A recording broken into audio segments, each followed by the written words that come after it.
A new interesting twist in the impeachment story. A group of Republican senators, including Georgia's David Perdue, are playing hardball with the House. They say because House Speaker Nancy Pelosi's delay in sending them articles of impeachment, they want the ability to dismiss the whole case. Perdue tweeted the Senate is prepared to conduct a fair trial, but also wants the ability to dismiss the case.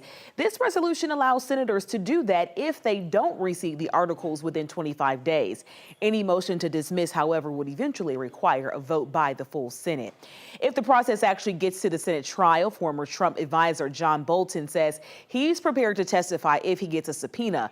The former UN ambassador had a front row seat to the Trump administration's campaign against Ukraine to investigate former Vice President Joe Biden and his son.